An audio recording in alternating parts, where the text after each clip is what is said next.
Inshallah, they'll answer and they'll give their perspective. But before we start with that, I'd like to go from my left to my right, and start with Samad, Hussein, Fahad Ahmed, and then Ayman Al-Ghazali, who are here. So, maybe a quick 30-second introduction, and then we'll start with the questions. Assalamu alaikum wa rahmatullah. Assalamu alaikum, everyone. It's my pleasure to be here with you all today. Inshallah, packed house. Jazakumullah khairan, everyone, for taking the time out. My name is Samad Hussein. I am from the ISB community, so I live a little bit north of you guys. Alhamdulillah, I've been in the data and AI space for about 10 years now.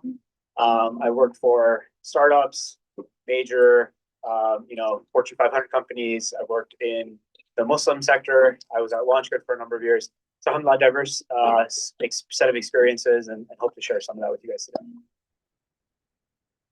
Assalamu alaikum wa rahmatullah. My name is Fahad Ahmed, and I'm also from the ISV community. I've been doing software engineering for the past decade. We utilize AI a lot in our current workflows. So alhamdulillah, excited to talk to you guys more about that. Assalamu alaikum. I'm Ayman Al-Ghazali, maybe the dinosaur from the group. This year will be my 10th anniversary in IT. So I've worked for Microsoft for 10 years. I have a bachelor and master's in information systems, so I come more from the data side. But you work in data, now you work in AI. So I work with a lot of large companies, small companies, startups, you name it, good companies, bad companies, everything.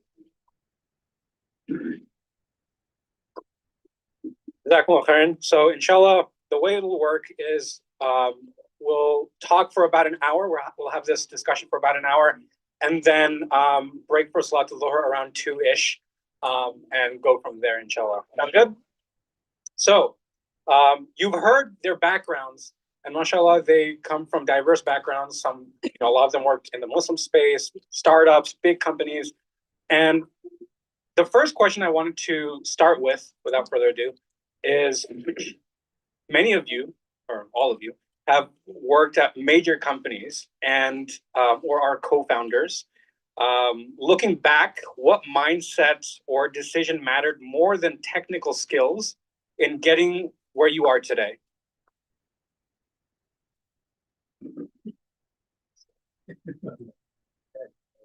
I was waiting to hear their answers so I could just replicate it. That's literally what AI does, right? I have a quick question for the audience. Who knows what AI actually is? I'll pick the young guy next to you. You. Yes. What does it stand for? Artificial intelligence. Okay. What does that actually mean? AI is used to describe a machine that can perform tasks that usually require human intelligence. Great. So just human-created intelligence. Automated human-created intelligence. Yeah. So I would say, looking back, one of the mindsets I've had is, there's a saying, you have 2 ears and 1 mouth. So you should listen twice as much as you talk, right? So find people who are going to be mentors for you early on. Find people who champion you, who see positives in you that you might not even see in yourself. Because the difference between AI and a human being is we have the capability to think. It only has the capability to parrot what we think or what we tell it to think, right? It's just a tool, just like this phone. This phone does what I tell it to do. It doesn't do things on its own, right? So you need to find people who are going to challenge you and build you as a person and make you think critically about the hows and the whys. Well, why does this do this? How does it do this? If you're satisfied with just learning the tools and the surface level stuff, at some point, there's an AI that will come out that'll be smarter than you. But if you know the how and the why of why you're doing things and how you're doing things and how things work, inshallah, you'll do very successful. So keep that mindset. Challenges are good. Find people who give you good challenges, people who bring you up, people who are positive with you. It's not always going to be 100%, but try to find those people out. I think what Eamon said about finding the right challenges, that's really important. You don't have to be an expert to solve really interesting problems or even try cool things. There's new technologies that are coming out every single day.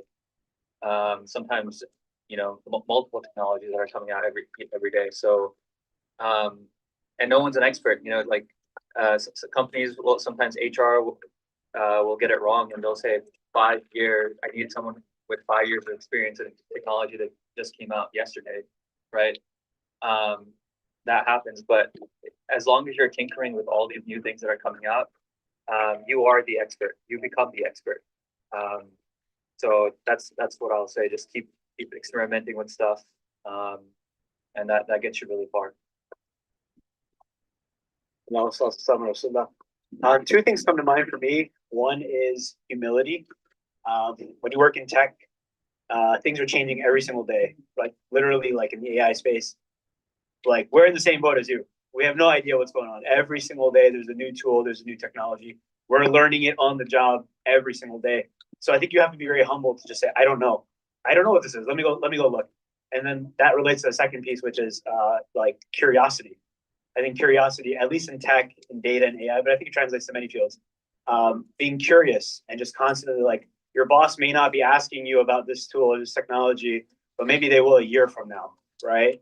So being curious, and when you see something, it's like learning a language. You see a word that you're not familiar with. Let me go look up that word. What does it mean? What does it do? That way it's in your back pocket, right? And I think those are just two general things that I think are like it's a mindset. No one's holding a gun to your head and say you have to do X, Y, Z, but I think those two things will take you a very long way. And just keeping your eyes open, keeping your ears open when you hear something interesting. Go have that curiosity to actually pursue that and just understand what it is, whether or not you're going to actually end up using it. Jazakumullah khairan. All very great answers. And I forgot to mention earlier, I understand that much of the audience will have a lot of questions, so we'll hold that off till the end, so you can ask all the questions you want. But we'll get through the questions and then we'll hand it over to the audience. So the next question is, Islam encourages ihsan, right? Excellence in whatever we do. So how has your faith shaped the way you pursue ambition, success, or leadership in high pressure tech environments? So I laugh because this is a very deep question, and I think you could spend a day just talking about this topic. Very interested in hearing my other panelists' ideas on this. But how many of you are familiar with the hadith known as Hadith Jibril? Can I get a show of hands? Does anybody know what Hadith Jibril is? It's okay if you don't know. That's totally fine, right? What did we just talk about? Humility if we don't know something, right? So what is Hadith Jibril? Can someone tell me? Or Hadith ad-Din, I think it's also another name for it. Can anyone give me a short synopsis? What's her name? Imad. What is it? Imad. Imad. Can you give us a 30-second or 1 minute explanation of Hadith Jibril? So basically, one time the angel Jibril came to the prophet in the form of a human with white clothes, and he came to him and he asked him what was Islam. And first, before he asked those the questions that I'm about to explain to you, first he said, "Can I come closer?" He asked for his permission 3 times before he moved close to the prophet. Then he asked what was Islam, and the prophet said what was Islam. Then he said what was Iman, and then he said what was Ihsan, and then the prophet was able to answer the question. And do you remember what his answer was for what is Ihsan? Ihsan, he said, Allah knows best. He said, yeah, go ahead. It's to worship Allah if you can see him, and if not, then know that he can see you. I believe. Yeah, so this is integral for all of us to understand. And I think it's integral in how we apply ourselves in our work, in our school. Your boss may not be looking over your shoulder asking you, did you do that assignment? Did you submit it on time? Did you double check your answers in your work? You could just get it done and get out of the way, right? Just, I'm going to submit this thing that's due today and move on. Or maybe you notice something that's wrong, but then you look at it and you say to your boss, hey, I think there's something wrong with this. I think we should look at this again. You don't cut corners. You don't take shortcuts. Why? Because at the end of the day, you're going to answer to who? Right? So that is ihsan, right? It's to worship Allah as if he sees you and know that if you do not see him, he sees you, right? Like, regardless of who's looking at you, not looking at you, thinking about your work or not thinking about your work, You care about excellence. And that's very, very important, I think, as Muslims in general. It's not in everything, but I think it really applies to the workplace as well. And if you do that, another one of the translations for ihsan is excellence, right? Spiritual excellence. But if you practice excellence, I mean, it's in the name, right? Like you're going to become extremely good at what you do. And it's not because you're trying to impress someone or this or that. You're doing it because this is what Allah has commanded us to do and what Allah wants from us. And if you do that and you do that enough times, then your work becomes your ibadah, right? It becomes a way that you're actually worshiping Allah and becoming closer to Him.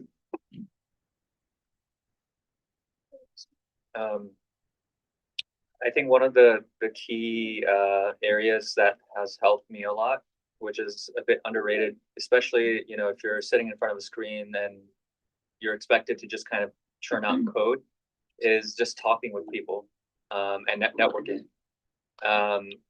And I think in our society today, we only it's very common where you see people only have relationships if it benefits you.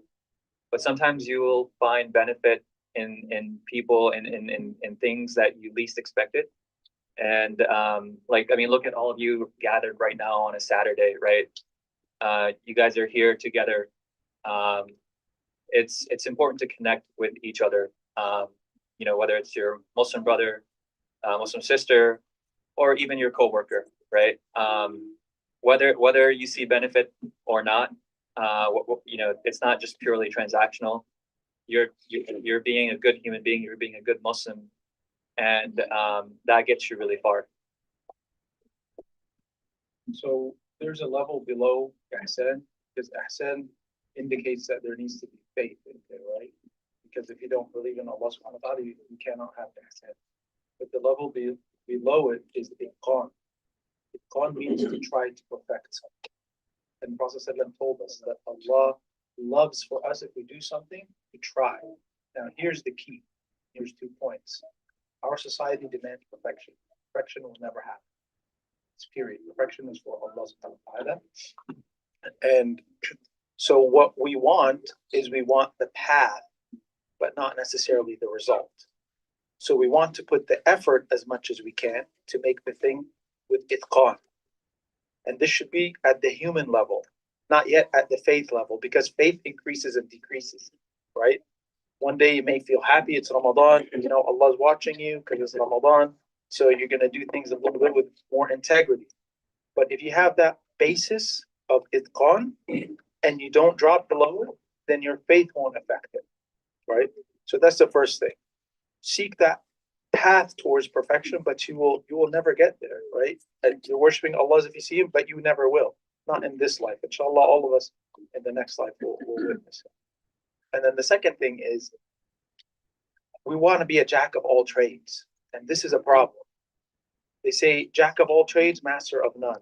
And a lot of my mentors would say jack of all trades, master of one. They say like be T-shaped, broad and wide. Obviously, being from Egypt, I don't believe in T's, I believe in pyramids. So I think that you should take that triangular shape, deep in a couple of spaces, but broad enough to connect, right? Like when you go to medical school, what do? You learn about the entire human body and then you start to specialize, right? This is how we need to be in our field. You need to learn about a lot of things and then start to specialize in 1 or 2 things. And that's very important because in IT, things change all the time. They want you to be everything. You're going to be nothing if you try to be everything. Don't let society fool you to think that being a jack of all trades is good. Specialize in something and try to find that thing that you like, you're passionate about. I like cars, for example, so I work in the automotive industry within IT. That's fine.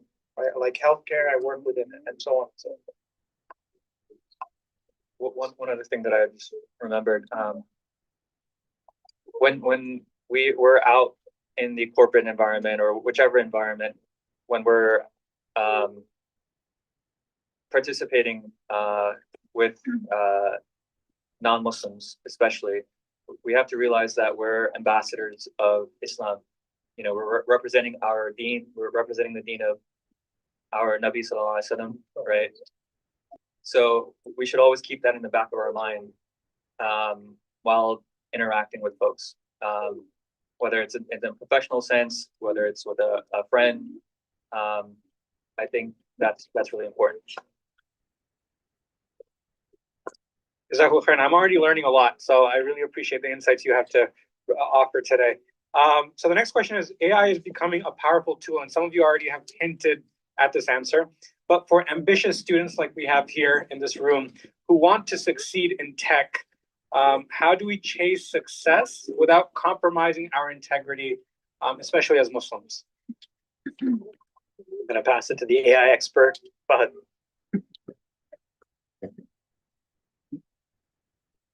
You repeat the question. So AI is becoming a powerful tool for ambitious students who want to succeed in tech.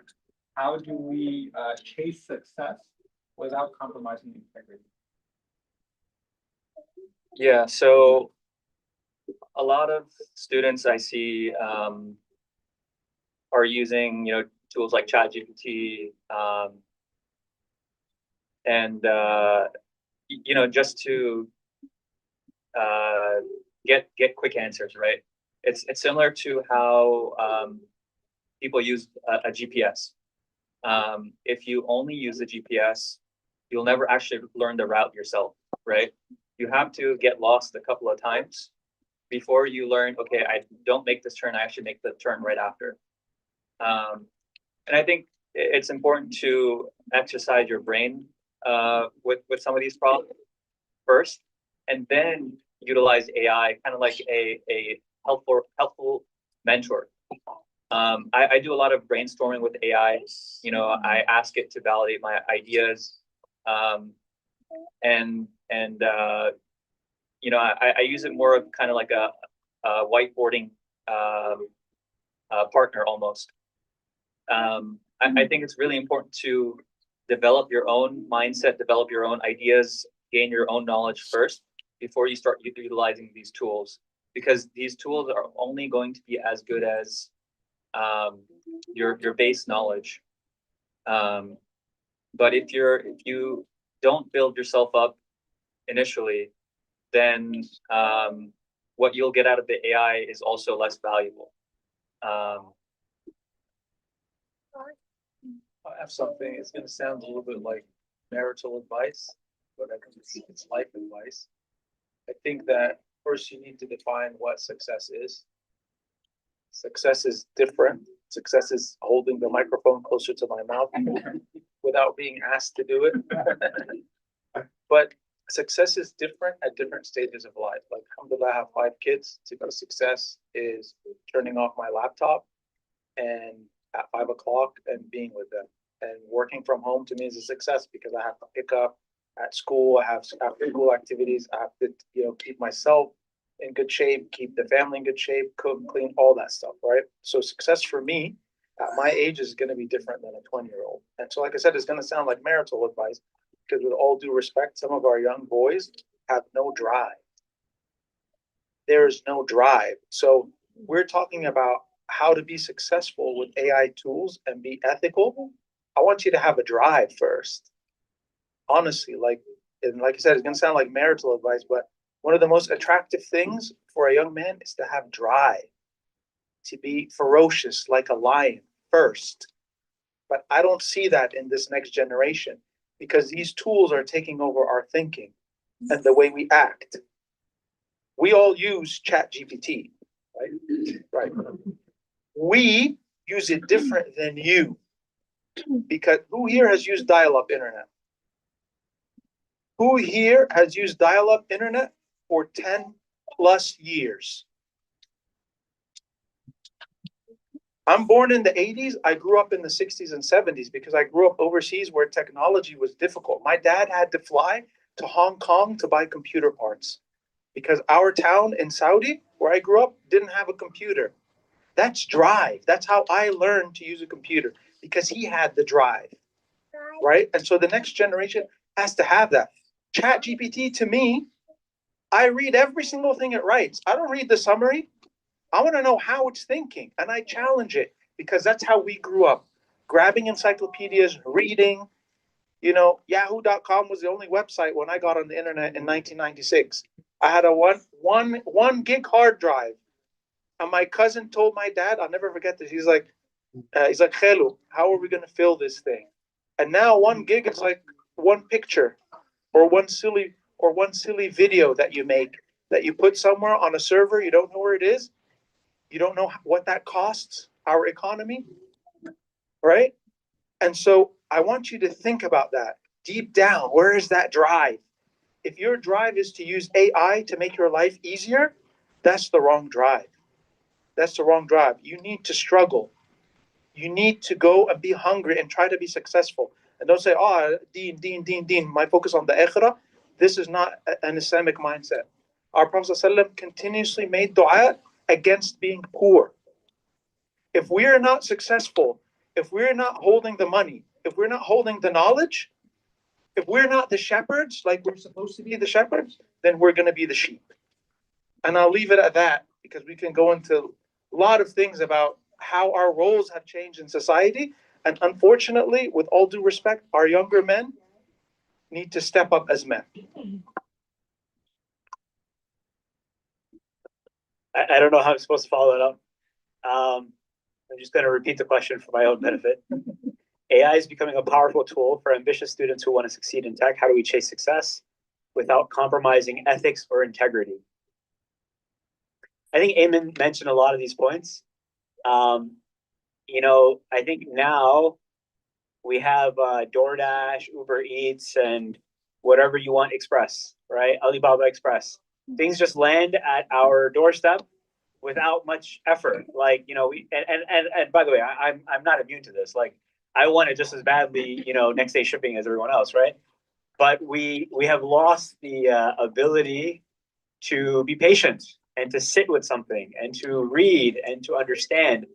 And I think that's the shortcut that like ChatGPT and all these AI tools have really created. Like you ask the question and you get an instant answer. If I were to ask you, who can I pick on?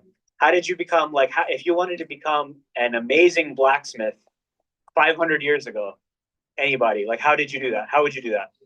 What was your path to becoming the best blacksmith in the world 500 years ago? Who can tell me? Does anybody know what a blacksmith is? It's like a sword maker. I don't know, the best woodworker. Like someone who worked with wood. Good. How did you do it? You might have to read a lot. Yeah, books were harder to come by, but you might have to read a lot. What else? Any other ideas? I would train my body to be more patient so that when I face the fire, I wouldn't flinch. Yeah, that's a great answer. Like exercise, practice the skill. Any other answers? Any other ideas? You had to apprentice with a master. You had to be with a master. Exactly. That's what I was getting at. Any other ideas? Anyone else? We'll take one more. Great. So you needed to study. You needed to be an apprentice to a master. When we started in our careers, ChatGPT wasn't around. We had mentors. We had people that sat with us and taught us how to code. Hey, click here, do that, don't do that. That's really bad and dangerous. You're going to lose your job. Don't click on that button, right? That doesn't exist anymore. Like it's now you don't need to go ask Fahad. I don't need to ask Fahad. I can just ask ChatGPT. So we've lost that ability to sit and learn and be patient and study and learn from a master. And so it's a good and bad thing, right? And it's good because you have more information available in your pocket than you've ever had before. It's bad because we've lost the patience and we want the quick answer. But I think what Eamon had mentioned before is we have to understand what it's doing. And these things are not, I think it would be honestly foolish to think these things are a black box. There's a program behind this. And the person who's programming it is telling you how to think without you even understanding, without you realizing it. Meaning you can't just read the thing that's coming out and be like, okay, this answer is the correct answer. You have to think about it. You have to investigate. You have to research. You have to read. It's actually it can be very dangerous if you don't do that. So yeah, I think to summarize, take the time to what we were mentioning before, be curious and research and take the time to continue to investigate these things. Don't just take the answer that ChatGPT spits out for your homework and run with it. Because otherwise, you're never going to become the best engineer in the world. You're never going to become the best blacksmith. You're never going to become the best woodworker because you don't know how to do it. You just know what the final product looks like. Can I add one small thing? Just, I know I'm gonna sound mean when I say this, but most of the young men and women here are probably their parents are immigrants, yeah. And if I look around, I see some African Americans as well. And by the way, they're also immigrants because they come from a family mostly that are non-Muslim. And when they become Muslims, sometimes they are not welcome with their family. Yes? So to them, they come to us as strangers. Your parents came here as strangers. I came here as a stranger. So when the parent tries to relax with something, have the leather seats, the nice this, and that, they have earned that through their hard work. There's a very famous saying. They say my great grandfather walked to work, so my dad could take his bike to work. So my grandfather could take his bike to work, so my dad could drive to work, so I could drive my Ferrari to work, right? And my son will walk to work. Why? Because they haven't learned the hard work for success. And so I say for deen and dunya, a lot of us, alhamdulillah, this is an Islamic school. We didn't learn the same way that you learned Islam. We had to scrunch books and websites and a lot of different things. Some of us, I know my friends had to hide it from their families because their families are non-Muslim and they're afraid to be disowned by them. So when we redefine success, know that hard work and sweat is a big part of it. And alhamdulillah, I see beautiful families here, lots of successful people because they worked hard. Kids, sometimes you don't see your parents do this. It's a lot of hard work and sweat.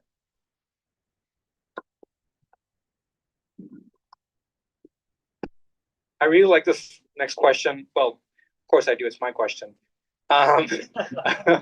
But the next question is, and it ties in well with what our panelists brought up. Do you think young Muslims should aim to be builders of technologies rather than just users? What skills or habits should they start developing now? Can I give a one-word answer? Yes. We don't have a choice. We don't have a choice. Eamon mentioned this earlier, and it's a great metaphor. So I'm gonna copy paste it. You know, you're either the shepherd or you're the sheep. And this is not to scare anyone. Like, we're not saying this to scare anyone, but Muslims, we've had an interesting history. Like, we used to build things. We used to be experts. We used to know how the stars worked and how to navigate the seas. We've lost that ability, right? So as young people, like, I'm not going to be the one who creates the next ChatGPT. Probably not, maybe, but yeah, it's already out, right? You guys are going to be the ones who do that. So building things is not just important; it's necessary. Like, and you guys have to. There's a lot of issues we face in society. There's a lot of things that our deen, our religion, gives us the answers to. And it's going to be your responsibility to figure out not just what your religion says, but then also to apply that, and to build the best things, right? Because we need to show everyone the beauty of this religion. And there's a lot of things like, if we don't build these things, then we will be consumers of it. We will end up just using it and we won't even know how it works. We don't know how it's programmed. We don't know what it's trying to tell us, subconsciously. So it's very, very important. It's very important that we actually become builders again. It's very important. And if we don't become the builders, we're just going to become the users without having any control or understanding or idea of how these things work. There's a quote that I really like, which says, "Any sufficiently advanced technology is indistinguishable from magic." So a lot of people, when they use these AI systems, they think, oh, wow, this is amazing. It's just as smart as a human being. But if you've been working with these systems for a while, you'll actually see the magic tricks behind, the smoke and mirrors. You'll see it, which only you can see when you have an understanding of how they've been built, right? We saw GPT-3, 3.5, then GPT-4 come out, which was like a big jump. And then from there, we saw, GPT-4 Turbo and so on and so forth to our current state of models. But the reality is all of it it's just clever hacks and tricks. So if you understand these things, you'll be able to better control them. You'll be able to better utilize them to your benefit. And rather than just thinking of it as magic and accepting whatever it gives you. I'll be short because I've talked a lot already, but I will say builders, users, and teachers as well. We have to be able to teach it. Not all of us necessarily have the builder mindset. We can try, but some people are just better. I know from experience. But some people are great teachers. So you can also be a teacher of that. And I think that's important because you pass the knowledge to the next generation. That's what we're doing here. So I have two more questions, and inshallah, after that, I'll turn it over to the audience.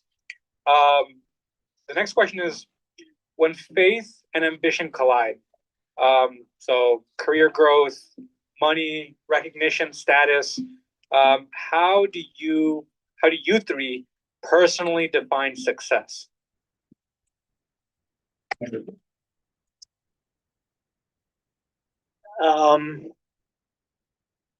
is a hard question. I'm sure many of the parents in this room may have been put in the same circumstances or whatever, but definitely something that I think the three of us have probably experienced in different times in our lives. But these things are very real, and you do end up having to choose sometimes.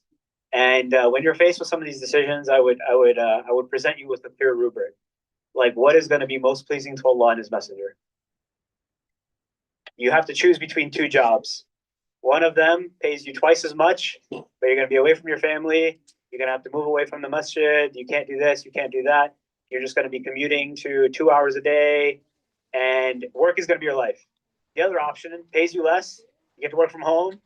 You get to take your kids to, Sunday school or whatever the case is. Which of the two do you choose? How do you evaluate? Which one of those two options is better or more pleasing to Allah? It's not to say that you're 100% of the time going to be able to choose the right answer. We're human, right? Like we're going to make mistakes. You're not always going to be able to do that. But this should be our rubric. This should be our benchmark. This is what we always think about. This is what we always come back to. When we're faced with these decisions, what is going to be more pleasing to Allah and His Messenger? And that is sometimes you'll have a clear answer. Even if it's hard to do, you'll know what the right thing is to do.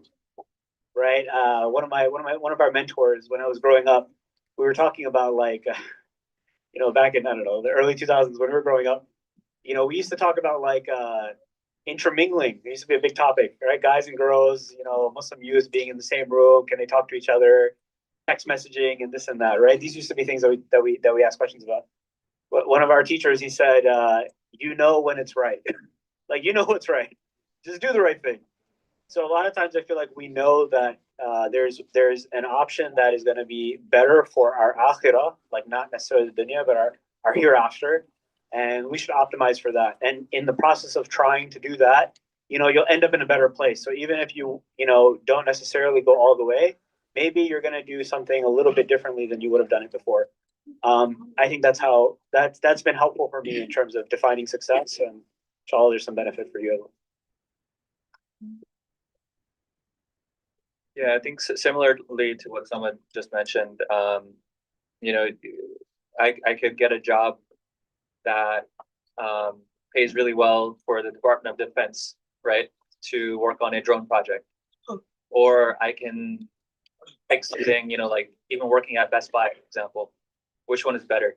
That there's one clear answer, and I think it's really important for us to be able to differentiate. That if we have our priorities straight, that answer will be very easy. And just trusting Allah, that He'll always take care of you no matter what. Like I've had job opportunities that have come from the least expected places. Like Allah will take care of you. Yeah. point, let me talk about what wasn't covered. Sometimes we have situations that might not be crystal clear. So we're not the ummah of turning the other cheek. Did Jesus, peace be upon him, say turn the other cheek? He didn't speak English, so he definitely didn't say that. And so I agree that there are certain things that can be clear. But at the same time, we have to learn things that benefit the ummah as a whole, just like the previous generations benefited. They learned about warfare, they learned about medicine, they learned about flight, they learned about physics, they learned about everything. And they directed it for Allah's case, for Allah's cause. And so a long time ago, I remember asking one of my Quran teachers, like, hey, like, I don't know, is this job halal or haram? He said, you know the industry better. You know, your job is to learn what is halal and what is haram. Because Allah teaches us in the Quran that buying and selling is similar to riba, right? And one is halal and one is haram. And they're very similar, just one or two things that are different. And so you have to be specialized to know those one or two things that are different and obviously pick the halal and not the haram. Because we come to we're living in a country that isn't under quote unquote Sharia law. I really dislike that because Sharia means law. So it's like you're saying law. Doesn't make sense. But our Sharia is not about hunting people down. It's about making sure that as a society, we live civilized. For example, somebody drinks alcohol at home, Sharia cannot go in and do anything to them. They are in their home. As soon as they step outside, now they become a public menace, right? Which actually doesn't contradict with the laws in the US at all. If you're caught drinking outside, you're going to go to jail, right? And so we have to understand these nuances because people always ask at work, like, this, that. And you are an ambassador for Islam, for yourself first and for them. So we really have to understand our faith to the degree that we're understanding these big issues, the things we face every day, right? There are some things that you might not face your whole life. Do you go to Hajj every year? Okay, so you don't need to learn Hajj until you go to Hajj and learn it here before you go there. Obviously, you don't learn it on the fly. But at the same time, we work in IT, so we need to know what's halal and what's haram. I sell cars. I need to understand financing. What's halal financing? What's haram financing? Because it's not all halal and it's not all haram. And there's a very fine point where Allah will accept it from you, or is a point where it will be haram. So part of us finding that fine line is really learning. There are plenty of times where I have given up something thinking it's haram, later to learn that no, it's not. But alhamdulillah, I gave it up for Allah's sake because I thought it was haram. And later I learned it wasn't. I was like, okay, then I can work, for example, in this or do this, for example, and that's totally cool. But doing the opposite would be a problem because what if it ends up being haram and you find out for a fact that it is? You won't feel so good about all of that time you spent earning money from that. I just wanted to add one quick thing. Like, Eamon mentioned this, but like I think it's really important that it's not one or the other. You know, I think the way the question implies that you have to choose faith or ambition. And Eamon made the point you don't have to choose. You don't have to choose. You can be ambitious and be faithful. Is that clear? I'm going to repeat that a couple times. Is that clear? Students, everyone here, can you guys raise your hands if you hear me? You don't have to choose between faith and ambition. You can be excellent. You need to be excellent and a believer and a mu'min, right? So it's not one or the other. Like we actually need to do both, right? And when you find those things like diverging, when you find people making you choose one or the other, that might be a sign that it's not the right thing for you. Last question, inshallah, is we've been talking about how AI has been great, what we have been using it for, what we can do to leverage it. But I want to touch upon the other side of the coin. what about AI has been detrimental to progress? My question, I get to go last. I came up with the question, so I get to answer last. That's the rule.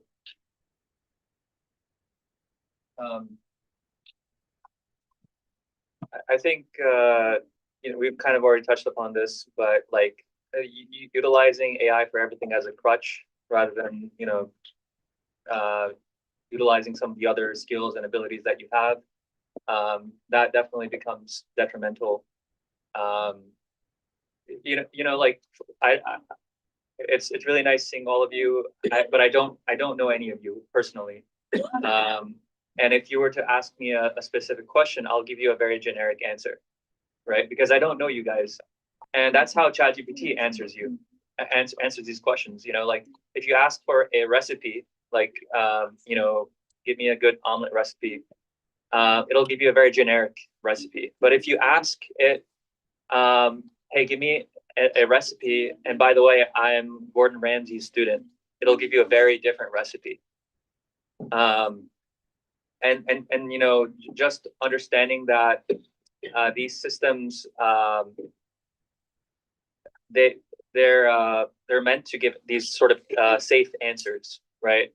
But sometimes you need to take risks. Sometimes it'll give you a dangerous answer, and you don't follow that advice, right? There are times when that happens as well. And more importantly, knowing that these systems have been trained by big tech, and big tech, their values and principles are completely different from our values and principles, right?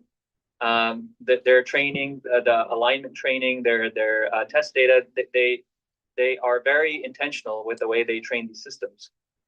And so understanding that, like, we don't take morality, we don't take AI's judgment. We have our own framework for that. And so just understanding these limitations, I think, will help us. Yeah, I think one thing that's been detrimental is that people are no longer thinking. Like before, if my boss asked me a hard question, I would have to go sit in a room for 4 hours and think about the question that was asked until I came up with a good solution. If you are spending your time just asking the question and just taking carte blanche, right? Like just taking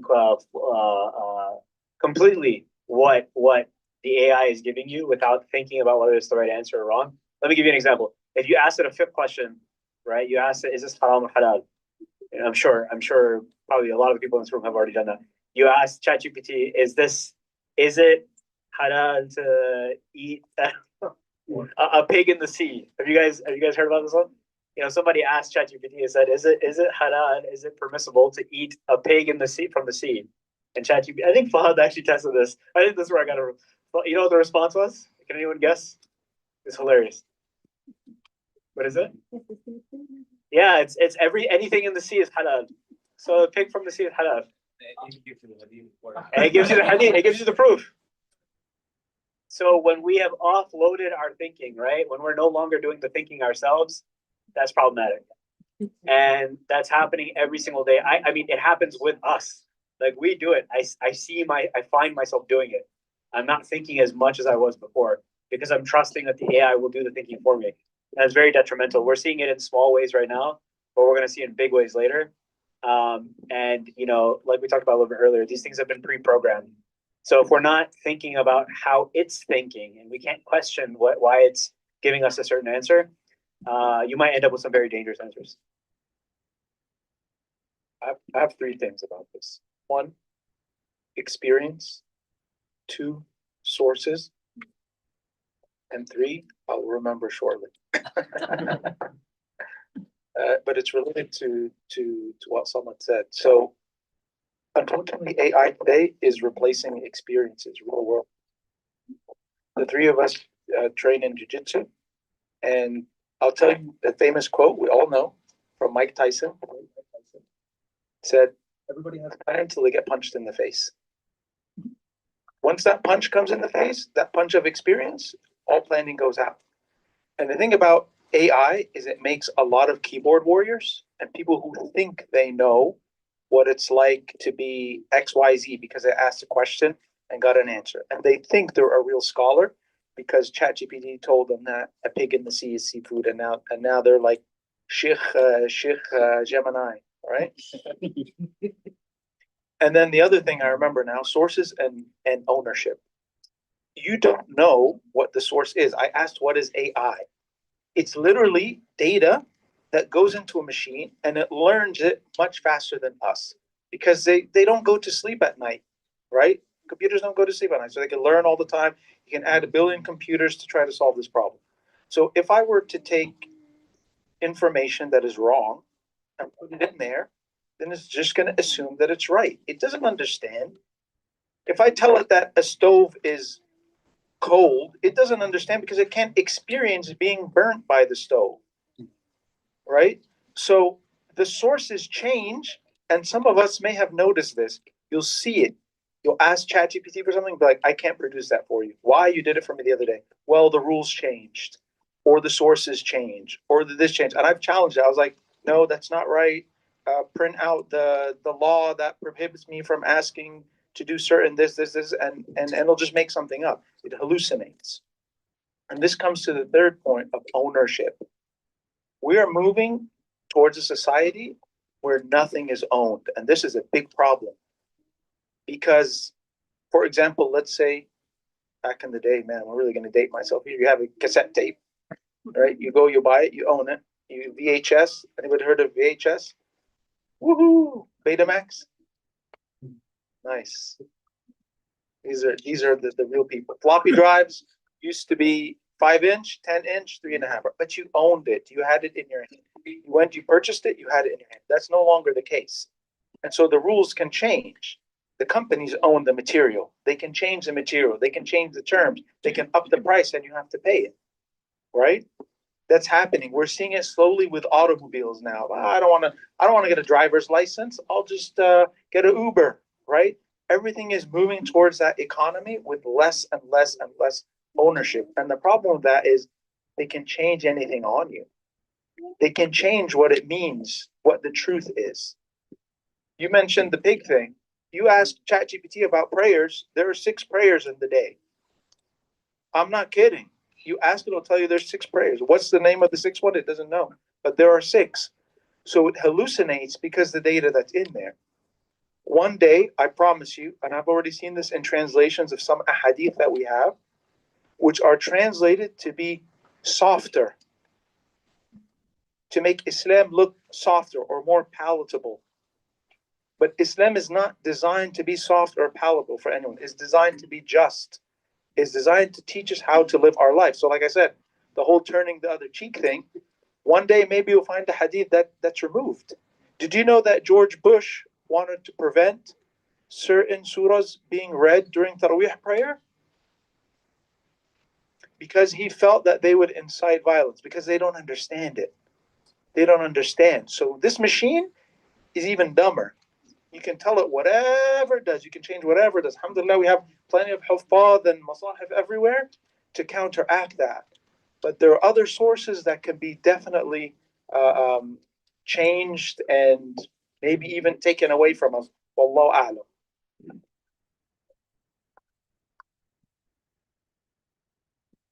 Jazakumullah khairan. So that's the last of the questions I had. Before I turn it over to the audience, I really want to recognize our speakers. MashaAllah, you've heard all of them. They're all, subject matter experts in the AI field. But besides that, they have, MashaAllah, they are experts in other things too. Some of them are imams. They have khutbahs. All 3 of them do jujitsu, so they're all dangerous. And they're not just geeks. So I mean, mashallah, they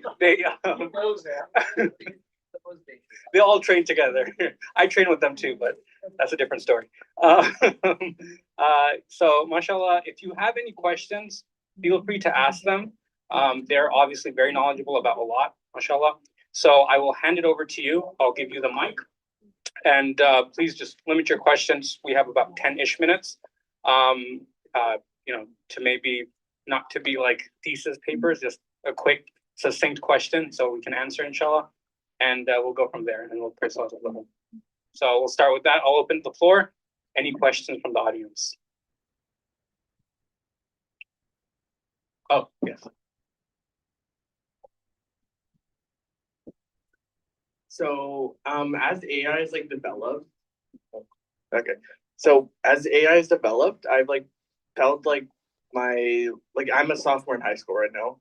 So I feel like my choices in like jobs in IT have started like to shrink and stuff. And I've been like thinking like if I should be like trying to move more into like engineering and other like branches because of that. Like, would you say there's like any like reliable like job like let's say like in 6 years, what do you think like the IT industry is going to be like? And do you think like it's worth it to like keep pursuing in this direction? Very good question. I'm actually curious to know about this too.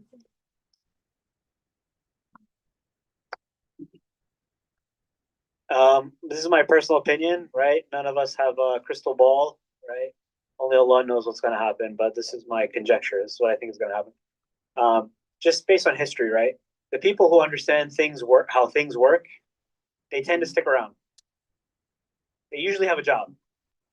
So if you understand how it works, like deeply, there will always be a need for people who understand how things work. So that would be my suggestion, right? Like no one can tell you, will there be jobs, will there not be jobs? Is this going to be more? But if you understand, if you want to go into this field, if you don't want to go into this field, pursue whatever you want to pursue, right? Just be excellent at it, right? What did we talk about earlier? Be excellent, right? My dad told me you can do whatever you want. Just be excellent at it, right? You want to become a lawyer, be the best lawyer. You want to be a doctor, be the best doctor. I told him, Dad, if I become an engineer, I'm gonna, a bridge is gonna collapse. I shouldn't become an engineer, right? But no one knows exactly what the job market's gonna be. We're asking the same questions, honestly. Amen. Amen. Might be out of the game soon. But me and Fahad, we have this conversation probably on a daily basis.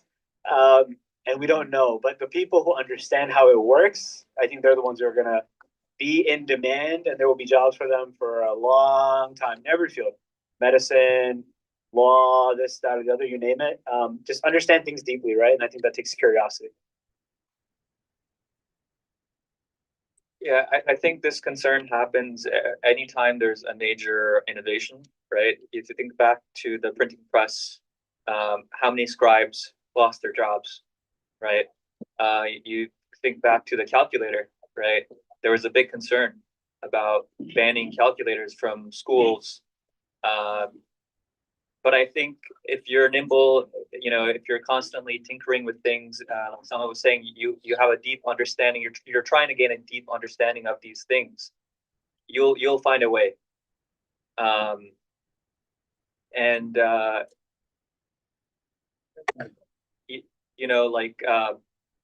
with AI, yes, if you use it as a crutch, you'll lose your ability to think, right? Because you don't use it, you lose it.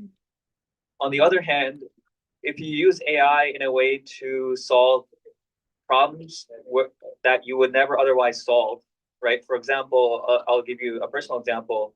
I've been a programmer specifically using JavaScript, right? I work on the front end, but I'm working on projects currently that are using computer vision in Python, for example. This is something that I would never normally would do. But with AI, it's giving me the capability and the leverage to take my JavaScript skills and translate them into Python code. So, utilize AI, take on bigger challenges than you would normally take on, and companies will realize this. People will see that you're pushing yourself past the limits, whereas most people will just use it as a crutch, right? Yeah, I think if you do that, you'll be successful. I would say you need to learn how to think, because job is not your risk. It's just a vehicle to attain part of your risk. Like you may find out you have like a great grandfather who was like a trillionaire, and all of a sudden they find you and you have $1 trillion, right? That's your risk is going to come to you, just like death will come to you, risk will come to you. That's known. So the job is the vehicle. So you need to learn how to think, and you need soft skills, and I'll tell you why. not just because a lot of people don't know how to communicate or have very poor soft skills. So if you have soft skills, you're definitely going to have one up on all of the technical people. But, and I say this, and I'm trying to be polite, it's lonely up there. When you're a master and you're good at what you do, it's very lonely.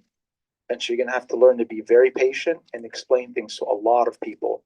Believe me, the amount of code that I see that I want to punch my computer screen at and be like, I think 3 monkeys came together to write this, it's a lot. And some of those people make more money than me. So I have to have a lot of patience dealing with it, right? As you go up, it starts to get lonelier and lonelier and lonelier. So you have to know how to deal with that and how to deal with the people around you. We, like I said, we train, right? Our whites, white belts, blue belts, purple, brown, black. Do you know how many are black belts? Like less than 1%. So if the black belt looks down on the white, they're never going to produce another one, right? They have to know how to motivate them, how to encourage them, how to convey information to them. As you get better and better and better at your art, people are going to notice. And some people are going to like that, and some people aren't going to like that. And you're going to have to learn how to deal with that. And that's just through experience and through really focusing on soft skills. Do you mind if I add something really small here? There's a small video you can watch. It's called The Divided Brain. And it's one of those animated things where the guy draws and the guy's talking. It's really cool. I think Nauman Ali Khan used to do stuff like that. The Divided Brain RSA anime. Look it up. And they talk about the difference between the right hemisphere and the left hemisphere of the brain. Do you know the difference? Anybody know the difference? People always say left is math, and right is art. My uncle is a neurosurgeon and a neuroscientist. He says in that field, they say the brain can understand everything but itself. Because you have a brain, which is a piece of flesh, and you have the mind. Just like you have the heart and you have the soul. They're not the same, but they intertwine. And our societies teach a lot of left brain thinking things. Because those left brain thinking things are easy to control people and how they think. The right brain stuff is actually the difficult stuff. People always associate art and all that stuff with it, and that's part of it. But it's a creative way to think and strategize, to have long distance vision. Do you understand when I say vision? Do you play sports? What sport? Who's the best midfielder in soccer? It's easy. Zinedine Zidane. How could you not know that? I'm just kidding. But the point is, he has a vision. He knows where everything is going. And this is something that, as much math and science as you know, without those soft skills, you will not be able to get that vision. We need to think strategically. What am I doing with AI today? And how am I going to help in 6 years, 10 years? I have personally told my own kids, one of them is in college. I told all 4 of them, do not go into IT unless you want to be a master. Because you're just going to be like all the other, cogs, the gears in the machine. So think about that deeply. Think about things that's going to stimulate that right brain. And alhamdulillah, we have one thing that is amazing to do that, which is the Quran. Allah teaches us very detailed things and then teaches us very broad things in stories. He wants to almost like tickle both hemispheres. It's very, very, very important. Our societies and our education system focuses on that left side, unfortunately, and we totally neglect the other side. I think he's telling me to be quiet. I think we might have time for one more question. We'll go through it really quickly. If anybody has any questions, otherwise we'll wrap up. Anybody have any questions? Okay, sweet. No questions. Jazakumullah khairan to all of our panelists. Before I end, I do want to present them with a token of appreciation because they all came from long distances. As you heard, I think 2 of them came from Baltimore. Brother Ayman, you came around the same area, I know. So technically all from Baltimore, and Virginia is always a hike. So first of all, takbir. Takbir. Takbir. Without further ado, I'm going to present these gifts, and inshallah we'll break for Salatullah. So if you go that side, you got interference.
أشهد أن محمدا رسول الله.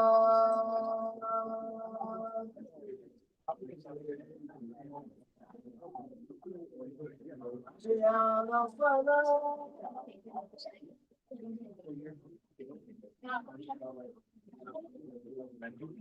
حي على الصلاة.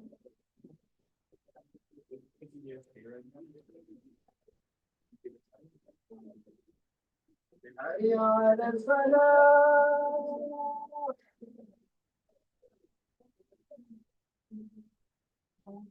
حي على الفلاح.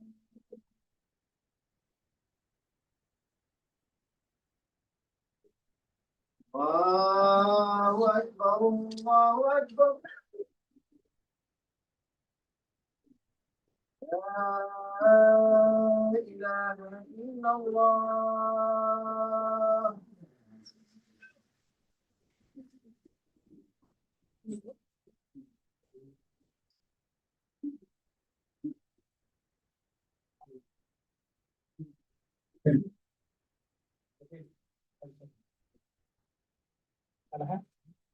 الله أكبر الله أكبر. أشهد أن لا إله إلا الله. أشهد أن محمدا رسول الله. هيا على الصلاة هيا على الفلاح.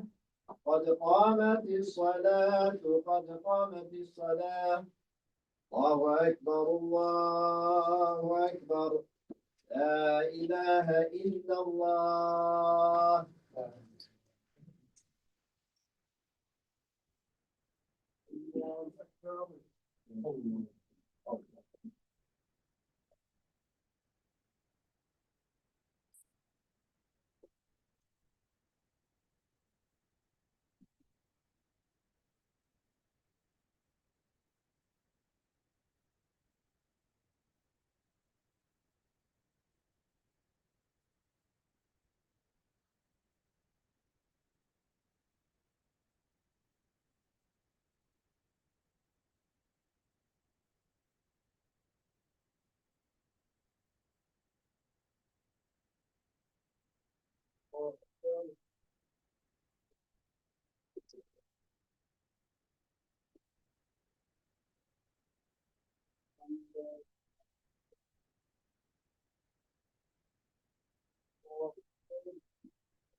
How far up were we?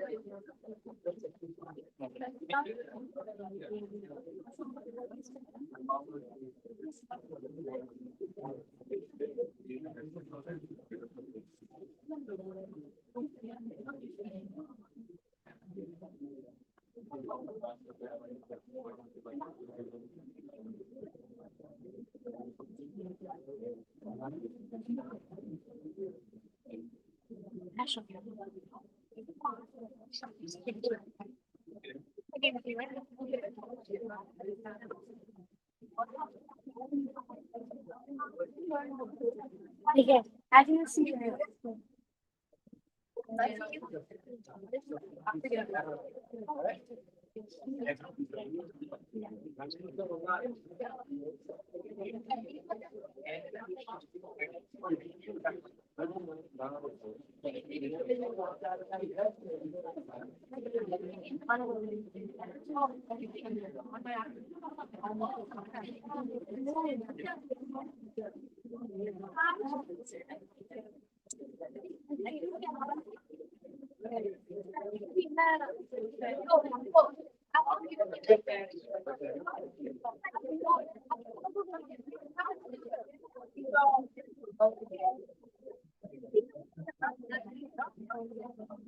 Remember, mom, take that one, your jacket.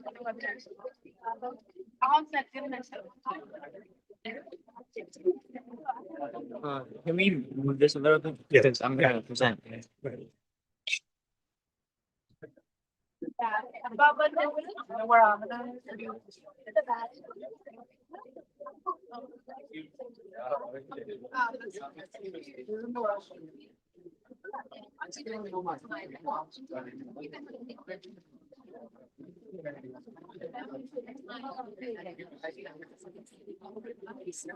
Take this one, I'll take this one. Could have stopped me.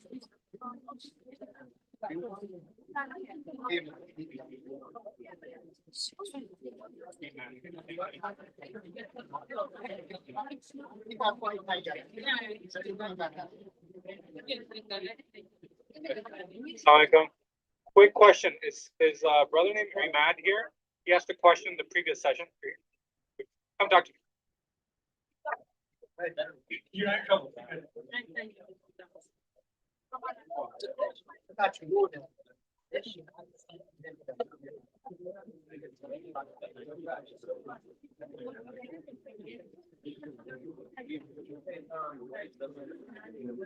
Assalamualaikum everyone, we will be getting started shortly, so if everyone can take a seat, please. Assalamualaikum. Welcome,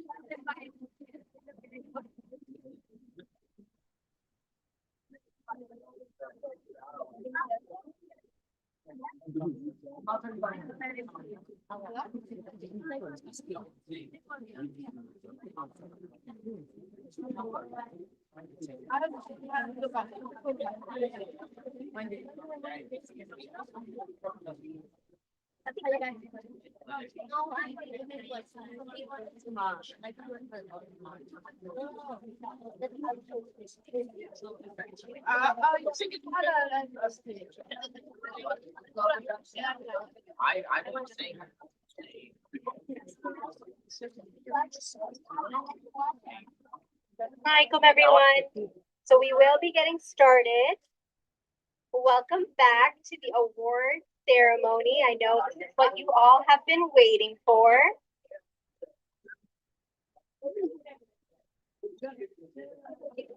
So inshallah, I hope that you all had a great time doing your speeches and you learned from the panel discussion. And inshallah that you had a great day today. So before we begin announcing the awards, I did want to talk a little bit about our book. Every 3 years, we publish the winning essays from our competition, and we write it in the Young Muslim Voices. And this year, we had volume 11 published, and it features the essays from 2023 to 2025. So whenever you get a chance, I know we've had a couple of people come by, but just check it out, inshallah. If you'd like to purchase a book, we would love that as well. And maybe you'll find one of your essays in there as well, if you participated in the last 2-3 years. So let's get started, inshallah, with the awards. So one of EPC's newest competitions, or fairly new, has been the information campaign, where students work in teams or as individuals to raise awareness around real world issues tied to this year's theme. So this year's theme, again, was faith and technology, navigating the age of AI. And they do this through creativity, research, and community engagement. And so inshallah, we will start off by calling up second place, which is Marwa Abdullah and Layla Muhammad Yassin. So can you please stand up? Congratulations.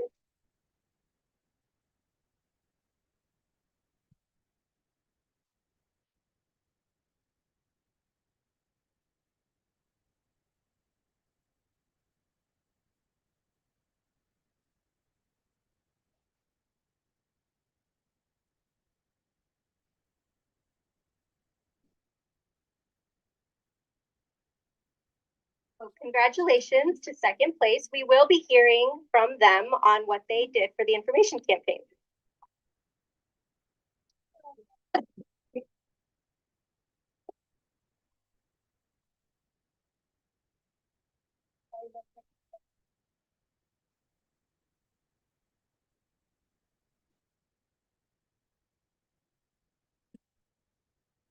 Assalamu alaikum. My name is Layla and my name is Marwa. So some of our mission was pretty much to like find how AI affects us as Muslims, especially like now with the youth. And some of like the research we did is first we found ICIIS and we found their 2022 study, which found that students, not students, the youth particularly who have used AI a lot or don't really like check their answers like anything, or they just use AI or they're constantly on social media, found a decrease in like Islamic spirituality and also in Sunnat Rahim. And as academically wise, students who also use ChatGPT a lot had an 83%, like 83% of them couldn't recall any of the things that they use ChatGPT for. Like for example, if they wrote an essay, 83% of them did not know the simple 3 key points of their essays, which kind of shows a lot of how ChatGPT can relate. Okay. Our mission was mainly to spread awareness about how AI is affecting Muslims online, because a lot of people, not only Muslims, use online, such as TikTok platforms and everything, and use AI for homework and everything. And AI is usually used to help with homework, writing essays, and everything, and not as a tool. So we're trying to spread awareness that AI is a tool, not a friend, and that you should be using it to brainstorm and help instead of just using it to solve all your problems. And the main problem that we found was that AI was distorting a lot of okay. So AI was making a lot of like self-promotion. It's like making people like get self-disoriented and causing a lot of insecurities. Like, am I a good Muslim? Is this person better than me? Or do I deserve this thing? Do I not deserve this? It really like messes up your mental health and it kind of makes you question like who you are. Okay. On the date December 13th, 2025, my partner and I went to Adam Center in Sterling, I believe, and we went around and we talked to some female Muslims that use AI and technology, and we talked to them about our project and we shared our flyers, and we created 3 different flyers, one for younger kids in elementary school, one for teenagers, and we also created another for adults. We talked to an anonymous Muslima, and her name was Sarah. She gave us her name, and she was talking a lot about how she loved our flyer, the way it looked. She talked about a hadith, about how everything's about intention and niyyah, especially when you're posting online. On January 11th, 2026, we went online on a platform called DMV Tutorials, and we presented to age groups 6th grade to 8th grade about what our project was about. And we did a Google form, and they gave us a lot of good feedback. On January 15th, 2026, we went to Adam Center again, but we talked to their young choir group called Adam's Beat. And fun fact, they're the only Masjid youth choir group in the US. And they told us about how they use AI, and they were talking about how they use it for homework and stuff. So most of the things they used it for were haram things. So we told them about how they could use AI to help brainstorm and other. So in conclusion, this might seem like a little bit of like extra, but AI is extremely dangerous no matter what you think. It can impersonate people without their consent. And AI is a tool. It is not a friend. You shouldn't be talking to AI like it's your friend or like you're texting to it like, hey AI, guess what I did today? Just use it for like necessary things. Even then it should be super limited. Because the only way we can tackle this huge problem of AI is not just solving it as a one person using our beliefs, our takes, but instead solving it as all of us as the Ummah of Prophet Muhammad sallallahu alaihi wasallam. Thank you.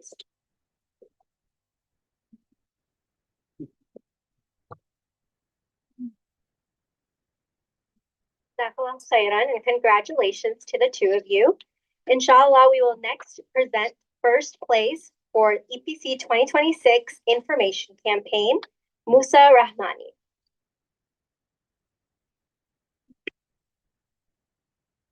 Congratulations.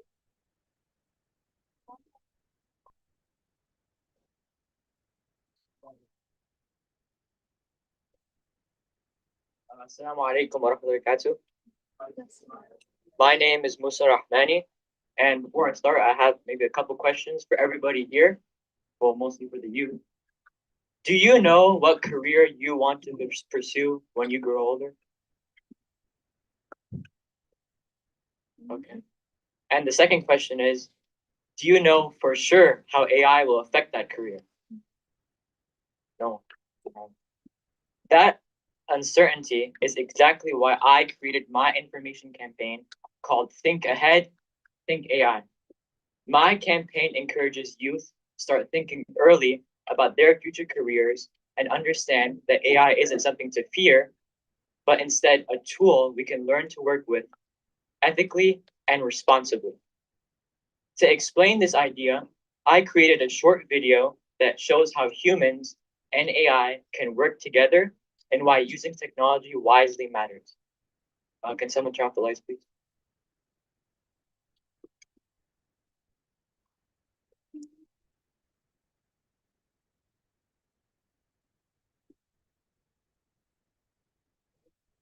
Bring the mic over.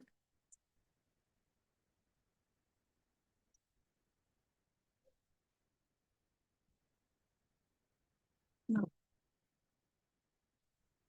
Let's try it, okay?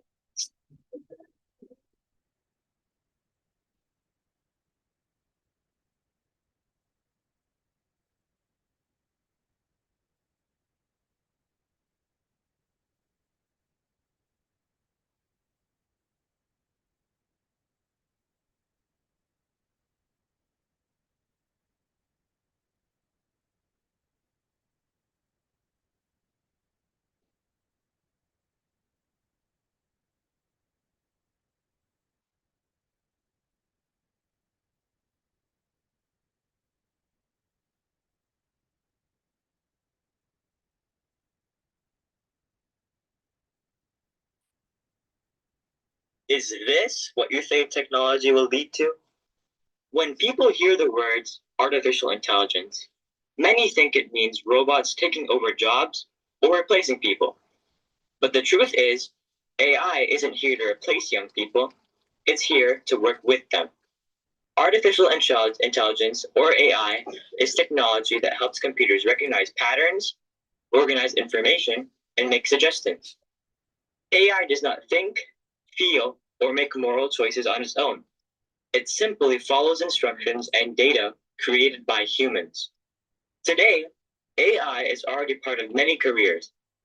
Doctors use AI to analyze medical data and detect illnesses earlier. Teachers use technology to personalize learning and support students. Engineers use AI to design safer systems. Artists and creators use AI as a tool to explore ideas and creativity. In all of these fields, AI is not the decision maker. Humans are. People still bring creativity, empathy, judgment, and responsibility to their work. As technology continues to grow, the most important skills for the future are human skills: problem solving, communication, creativity, and ethical thinking.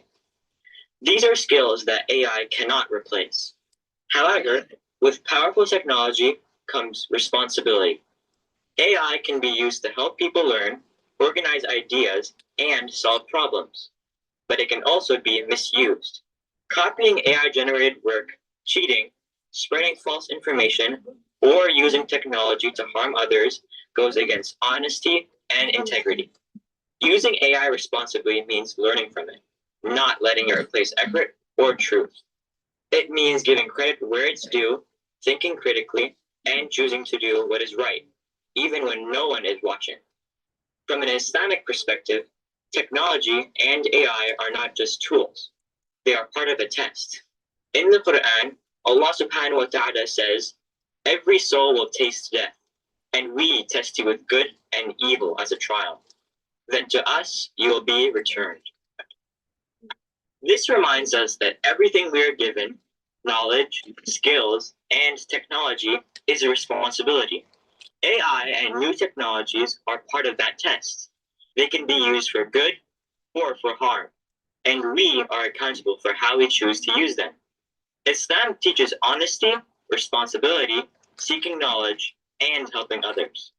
Using technology wisely means using it to benefit people, to learn, to create, and to improve society, not to deceive, cheat, or cause harm. The future of AI depends on the people who use it, and that includes youth. By combining faith, ethics, and knowledge, young people can lead with purpose in a world shaped by technology. Your future matters, your choices matter. And when used honestly and wisely, AI can be a tool for good, one that helps build a future guided by knowledge, integrity, and faith.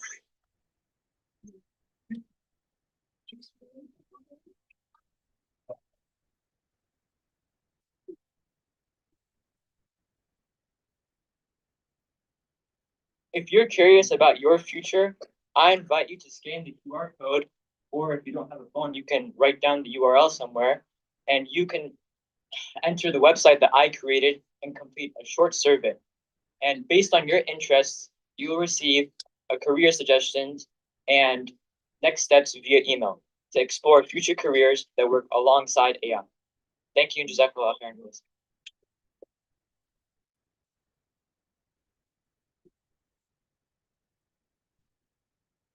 Jazakallah khairan, and congratulations to our first place winner, Musa Rahmani.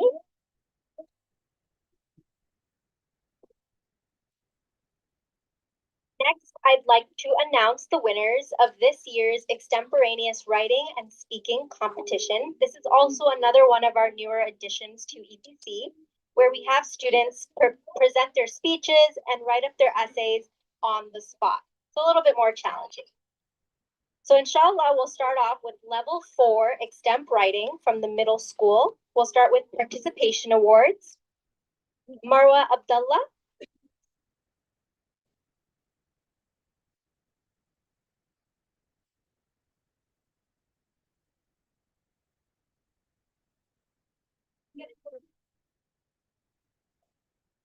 Tasneem Awel.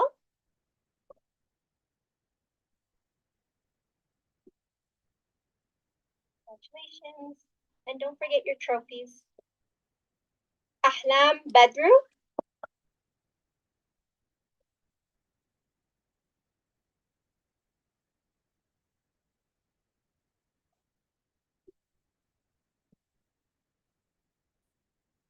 Isha Hussain.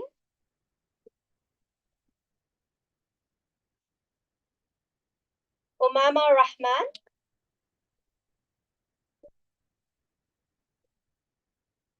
Simra Salo.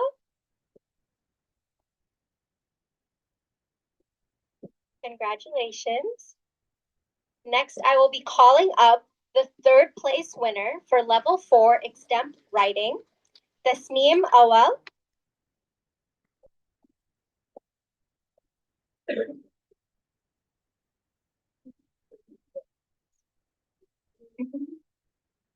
And second place goes to Ahlam Badru.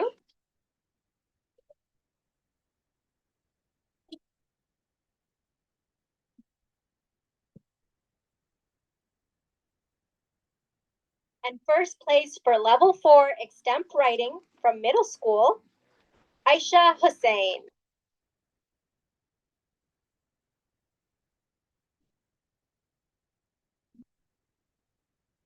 Next, we'll move on to level 5 extemp writing. So this is the high school. For participation, we have Sabreen Amin,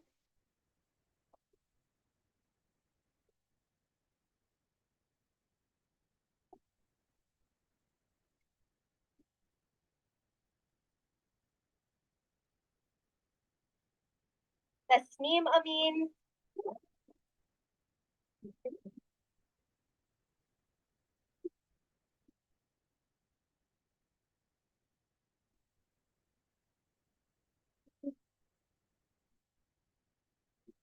Salsabil Amir,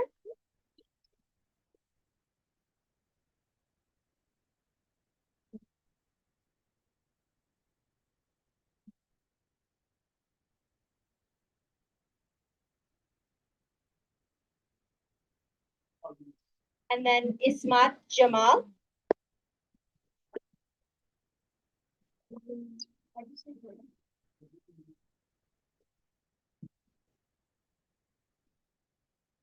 Dania Kadir.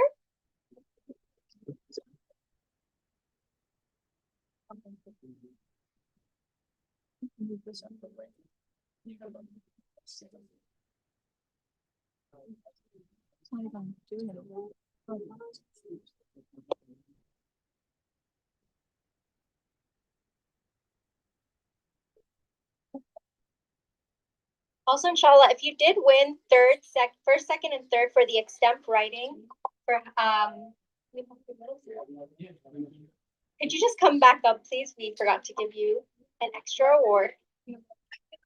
So if we could have the first, yeah, I believe you're first place. Yeah. First place.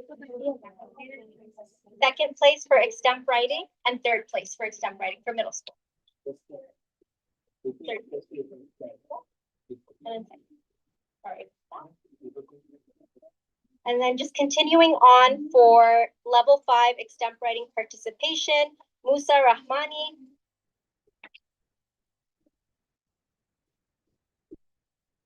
Hafsa Rahmatullah. Now we will announce the third place extemp writing from high school for level 5. Third place is Ismat Jamal.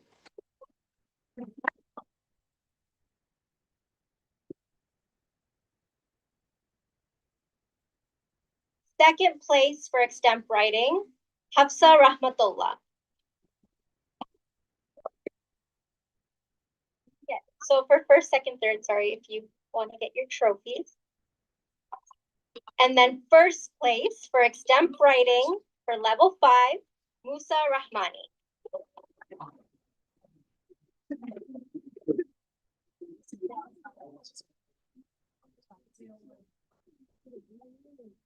Now we will move on to level 5 for extemp speech. Participation, Sabreen Amin.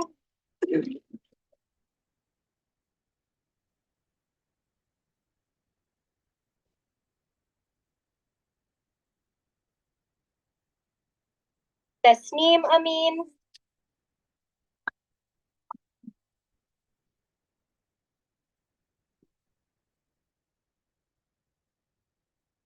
Salsabil Amir.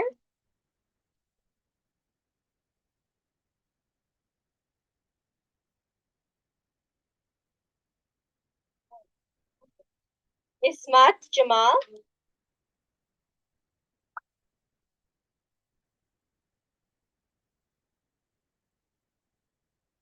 Dania Kadir.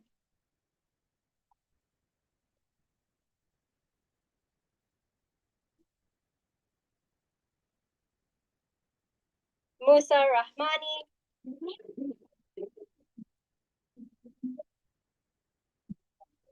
Hafsa Rahmatullah. Actually, I will keep you up here because, no, I'll keep you up here because you also won third place for level 5 as well. Congratulations. And second place for level 5 extemp speech goes to Salsabil Amir.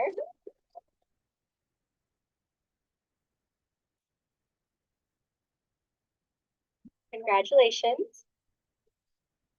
And first place level 5 extemp speech goes to Ismat Jamal.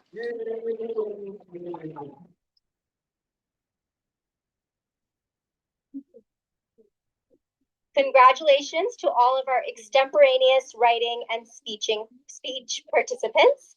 Next, I would like to call up our category lead for levels 1 and 2 to inshallah announce the awards for those. Mr. Duha Nassar. Assalamualaikum everyone. All right, so we'll start with the elementary, and inshallah we will have one student come up and give their speech as in the middle of our award ceremony. So we'll start with level 1. In second place, we have Muhammad Sharifuddin Kadir.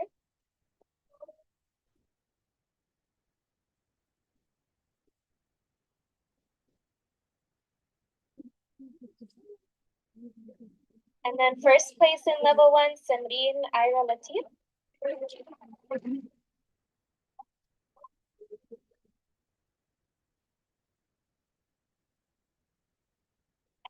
Concludes level 1. Inshallah, we'll get started with level 2. We'll start with the participation awards. We have Zainab Shahid.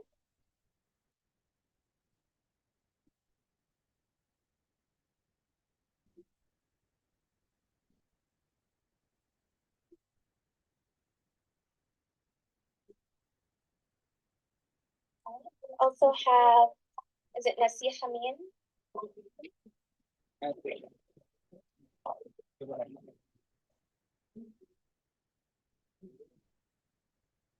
Muniba Nizamuddin Awal.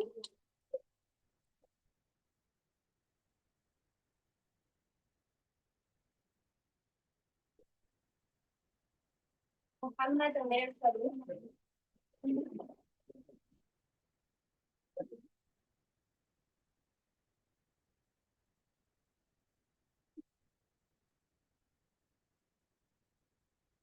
Jawhar Muhammad Falo Wadera.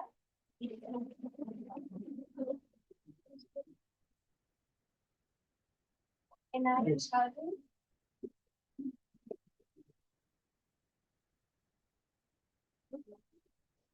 Tanvir Zain.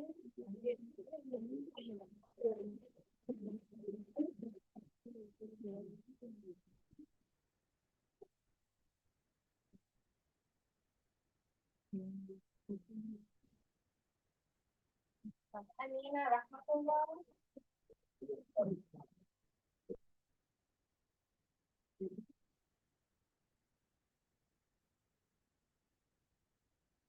Amar Neil.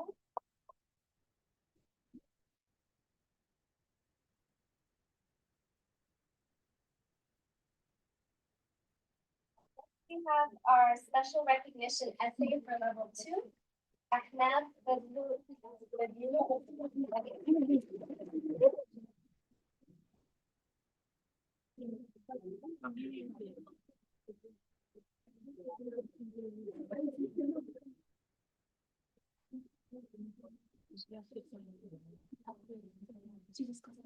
And our special recognition speech, who is going to come up here and present their speech, we have Lina Hosna Khan.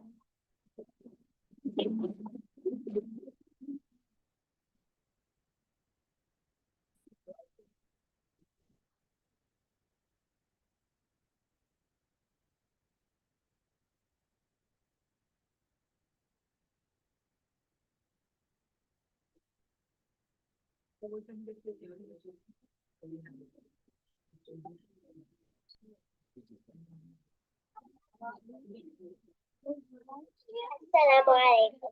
My name is Lina Khan and I am in 3rd grade. Have you ever wondered how technology has changed the world for students like me? Well, today I'm going to share my experience with you. I Excel, Google, RazKids, Zoom, YouTube. These are some technology tools I use in my life as a student. There are lots of benefits with technology, but there are also drawbacks. That is why it's important for most students like me to balance the use of technology. One benefit of technology is to practice what I learn. For example, I've been learning multiplication and division in school. My teacher assigned skills for me to work on in IXL. I complete the problems and IXL tells me right away if I got the answer correct. Another tool that helps me practice my Arabic skills is Quizlet. The flashcards and matching games help me learn my Arabic spelling words. IXL and Quizlet make learning fun. Technology also helps me learn from people around the world.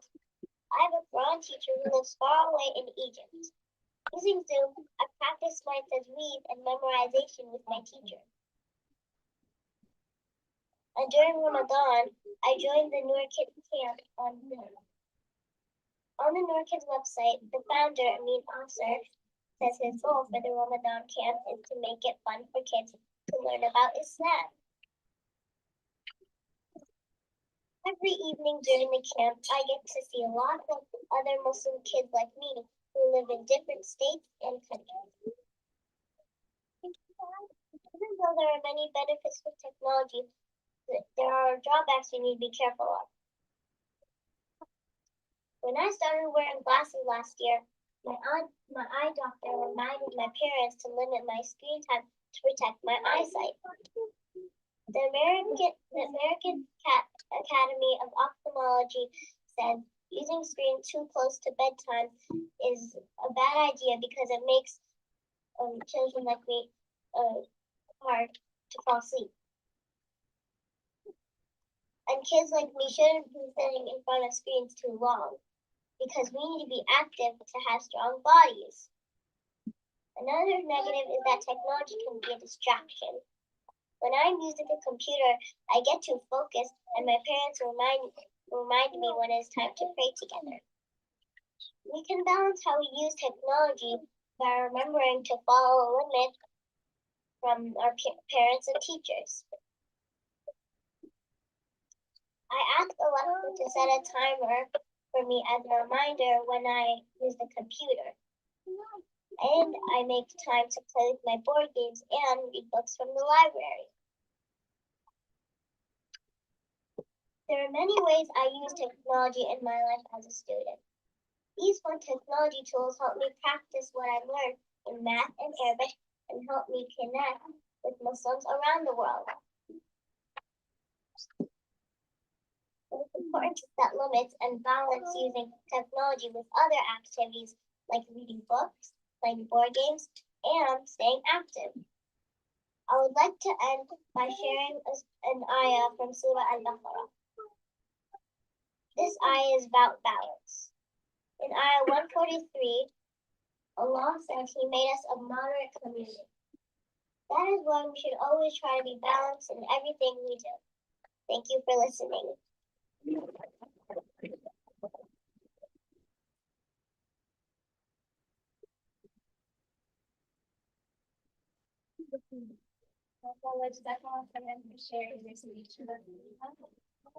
Now we're going to continue with the level 2 award. In third place, we have Ilyas.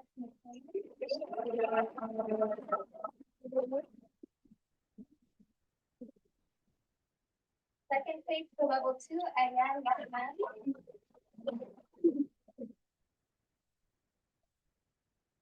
First place for level 2, we have Maz Sharif.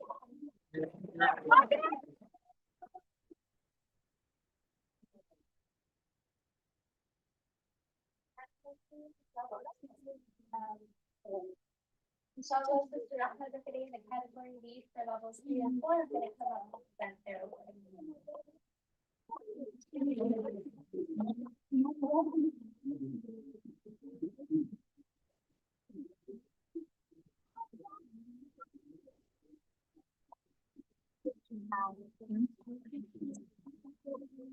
Assalamu alaikum, everyone.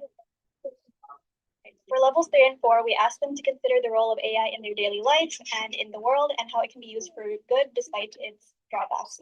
So we're excited to present today the awards. Starting with level 3, participation awards. I'd like to call up Anabia Chowdhury.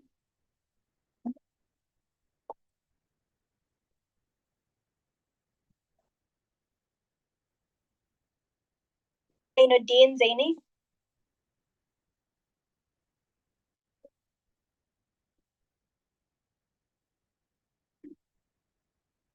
Ifra Imran.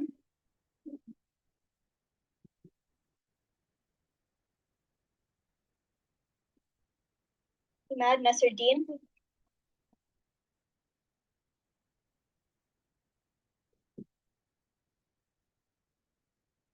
Javeria Farouk.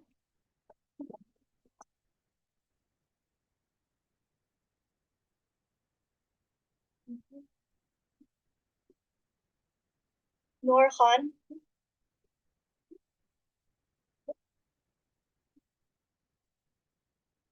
Noora Fatima Khan.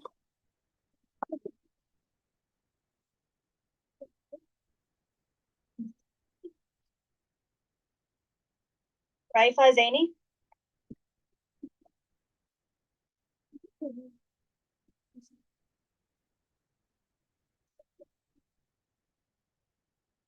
Tamara Camille.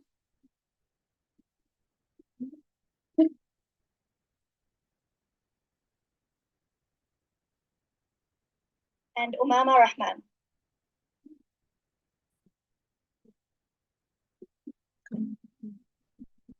Next have our special recognition awards.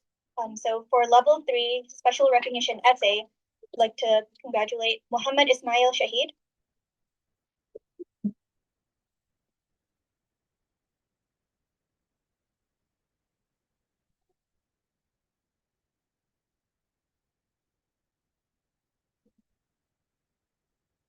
And for the level 3 special recognition speech, Adila Saeed Shafi.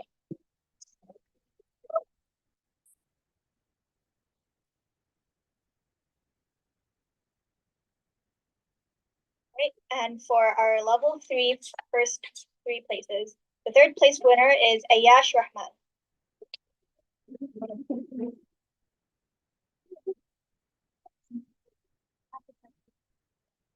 For 2nd place, the winner is Ibrahim Saeed Ali.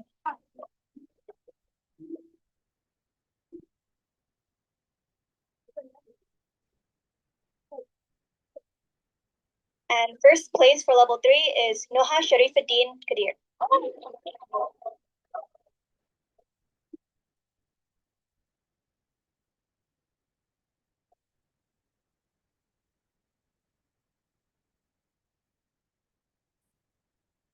We'll move on now to level 4, and we'll have our special recognition speech winner for level 4 also present her speech. So starting with level 4 participation awards, Linta Khan,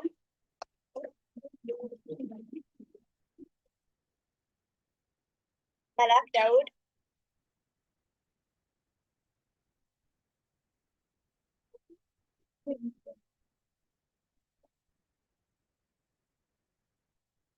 Safwan Chowdhury,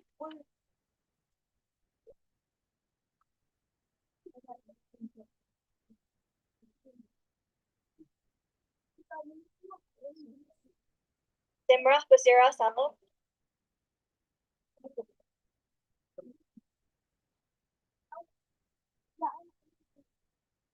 Umair Zaini,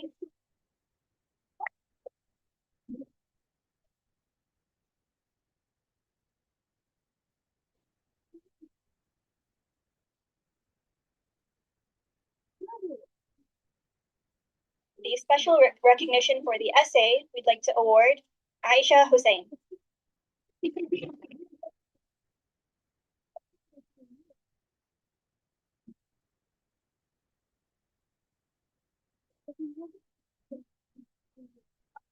Next award is for the level 4 special recognition speech, which is Ahlam Fadlu Badru. Invite her up to give her very nice speech.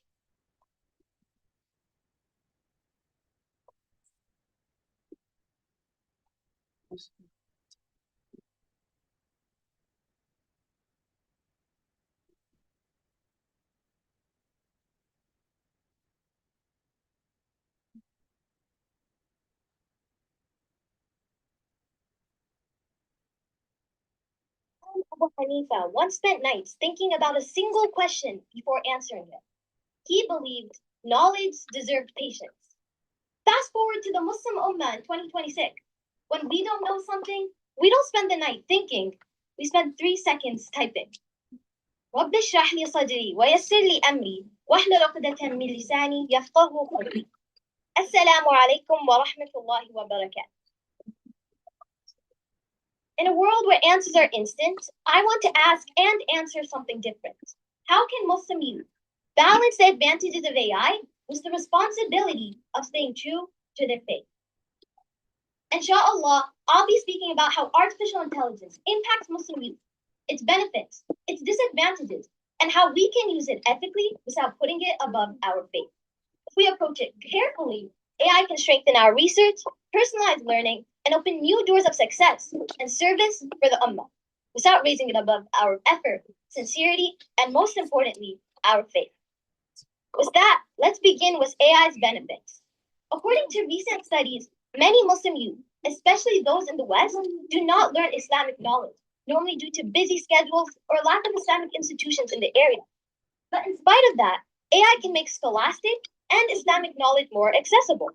In fact, as a homeschooler, I witness this every day, learning through a platform called Acellus, which incorporates AI to make learning more approachable.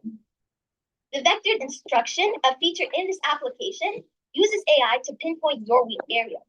Then you're able to watch help videos with the help of an AI detector and complete quizzes from prior grade levels. On the other hand, if I was struggling in an in-person school, my teacher might not be able to pinpoint my exact flaws. Not only that, But AI can also expand access to authentic Islamic knowledge and without replacing scholars. For example, Tawtil AI Quran. How many of us have heard of this before?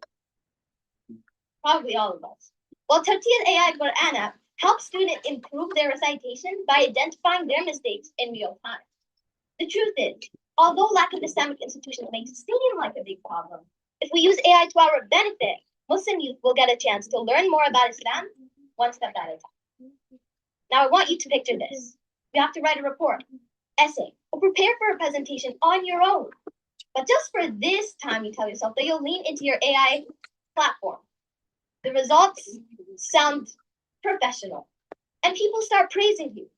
Now you feel pressured to maintain that high quality, so you lean more and more into AI, outscoring your writing, critical thinking, and personal effort. It's like being trapped in a maze. Every step you take further in makes it impossible to get out of this so-called illusion. Unfortunately, this scenario is a reality for many Muslims. Something that started off as assistance has now turned into dependence. In Islam, knowledge is meant to be taught, meant to be learned by a teacher, like the Quran was taught by Rasulullah sallallahu alaihi wasallam. Likewise, Yaqeen Institute, a famous institution which preaches Islam, may use AI, but they still have teachers and shuyukh instead of being fully reliant. In fact, over-reliance is a major drawback. An MIT study found dramatically reduced mutual connectivity in people who use ChatGPT, with AI users displaying 55% less brain networks. Yes, you heard me right, 55%. And not only that, but using AI to spread misinformation or deepfakes or AI-generated work is also dangerous because it is considered as lying and slandering, which are both major sins in Islam. And Allah subhanahu wa ta'ala tells us this in Surah Hujurat, Ayah 12, and Surah Hujurat, Ayah 6. So how can we use AI ethically? The answer is simple. Deen comes first. AI is only a tool. We must use it in a way that serves our values, aligns with Islam, and benefits humanity. As the Quran reminds us in Surah Taha, Ayah 114, أعوذ بالله من الشيطان الرجيم. وَقُلْ رَبِّي زِدْنِي عِلْمًا. And say, my Lord, increase me in knowledge. Knowledge is a blessing from Allah subhanahu wa ta'ala, and we must seek it with effort, sincerity, and guidance, not just relying on tools like AI. Now that I've listed AI's benefits and harms, the question arises, what can I do? What is a project that I can create, that I could lead that uses AI to strengthen faith? Well, according to Sheikh Omar Suleiman, the president of Yaqeen Institute, many Muslim youth are shying away from Islam. And a small initiative I could lead is to create an app to keep Muslims inspired and connected to their faith. This app would include reminders for reading the Quran and learning about the prophets and Sahaba. Furthermore, I can implement AI to summarize Islamic stories, lectures, or Quranic verses. If a user has a question but doesn't know where to ask, the app could use AI to guide them towards verified scholarly answers by pulling from trusted platforms like Yaqeen Institute or Sunnah.com. Moreover, if this app succeeds, I can extend the impact by creating documents which have to ethically use AI. Inshallah, I will always carry out my moral obligation to stay true to my faith while encouraging and urging others to do the same. So, before I end, I want you all to do something for me. Raise your hand a little bit. Raise your hand. Okay. You guys raise it a bit higher? You raise it as high as you can. Okay, hands down, hands down. Why weren't we raising our hands in the beginning, at the start? Because we weren't asked to. And that's the same danger with artificial intelligence. When something is easy, fast, and impressive, we slowly raise it higher in our lives. Sometimes we start realizing what we're lowering in the process. The truth is, just like Imam Abu Hanifa spent nights reflecting on a single question, our faith deserves that patience, that effort, that skill, and that care. So the truth is, AI comes with good and bad. So I leave you with this. The question isn't how fast AI works or how impressive the results look. The real question is, in a world that keeps asking us to raise technology higher, will we still choose to raise our faith first? Because when everything else fades, what we raise for Allah subhanahu wa ta'ala is what will remain. Thank you.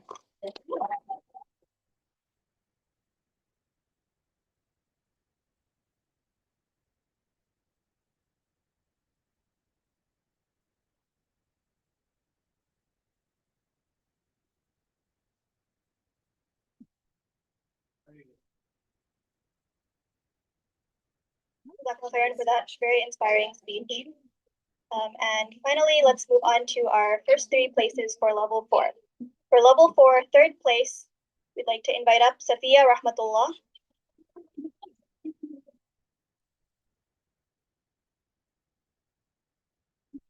Level 4, second place is awarded to Rafiq Amir.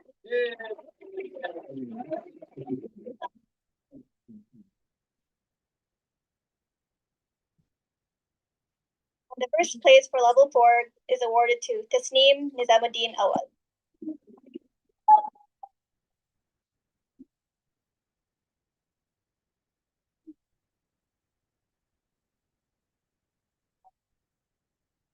Congratulations to all our winners, and taking it back to our MC.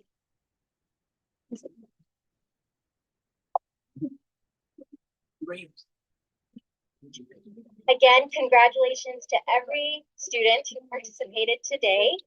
I'd like to give a huge thank you to our judges, volunteers, organizers, mentors, and of course all the families for making today possible. And of course to our participants for taking the time to be here and allowing us to continue having events like these. Without your participation, none of this would be possible. And inshallah, before we conclude today's event, I'd like to ask Talha Mohib to come up for an ending dua, inshallah.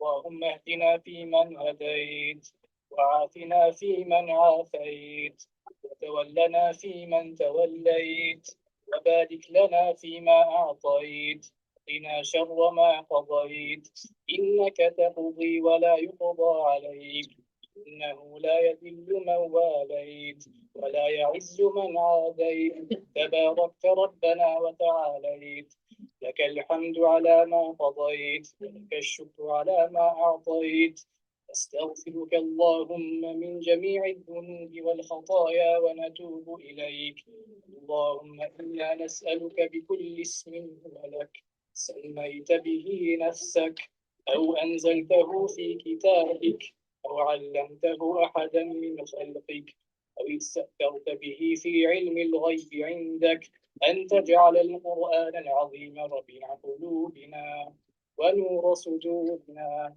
وجلاء أحزاننا وذهاب همومنا وغمومنا اللهم ذكرنا منه ما نسينا وعلمنا منه ما جهلنا وارزقنا تلاوته آناء الليل وأطراف النهار على الوجه الذي يرضيك عنا اللهم إنا نسألك الجنة اللهم إنا نسألك الجنة اللهم إنا نسألك الجنة اللهم أجرنا من النار اللهم أجرنا من النار اللهم أجرنا من النار اللهم إنا نعوذ برضاك من سخطك بمعافاتك من عقوبتك وبك منك لا نحصي ثناء عليك أنت كما أثنيت على نفسك وصل اللهم على نبينا محمد وعلى آله وصحبه والتابعين.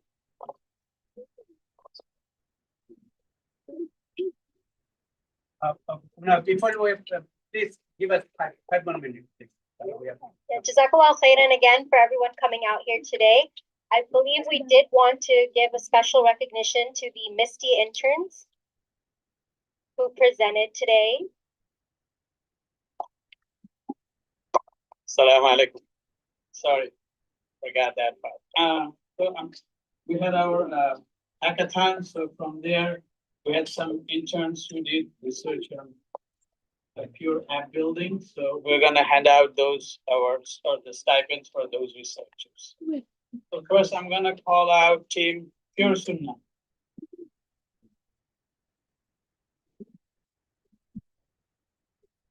We're gonna talk a minute about your app, real quick. Assalamu alaikum everyone. So I'm Fayaz. I'm Roifi, and our app is called Pure Sunnah. So over the last couple of months, we've been working on this app through the Mafiq Foundation. And what our app does is you can record or upload any audio file, which is you can upload a khutbah, like a recording of a khutbah, and it will give you a automatic summary while also staying true and accurate to Islam. Yeah.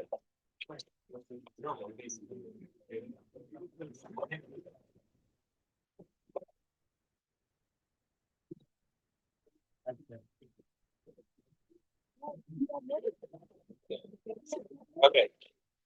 Next, I'm calling out, Jannah Quest. Okay.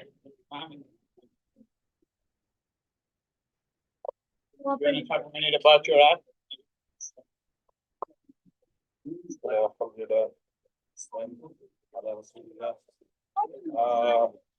We built Gender Quest. It essentially helps facilitating the sick, visiting the sick, the actual visiting of the sick.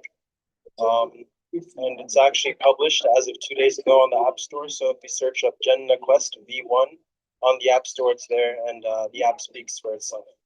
Alhamdulillah.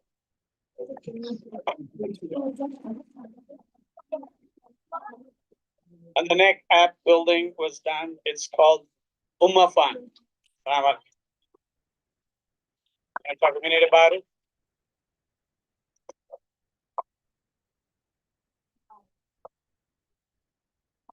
Assalamu alaikum wa rahmatullah. So just a quick overview of our app or of our platform. We created a website which is basically a marketplace for students who want to pursue Islamic education. And so this app really serves as a, I guess, all-in-one for students who want to find Islamic education, whether it's attending Islamic school or attending Islamic university to pursue an alim course, or his school, or fiqh, whatever it may be. The idea is to help these students or these people who want to pursue Islamic education to not let financial burdens prevent them from pursuing this education. And so what we created was essentially a place where institutions can collaborate and work with us, and we would connect students who want to pursue at these institutions. For example, a Fatah Academy, for example, they'd be able to work with the institution, and they'll get funding through these scholarships based on their merit accomplishments and things of that sort. So inshallah, we also have it live, so we'd be happy to share it with everyone in the group chats that you're in. So, Jazakumullah khairan.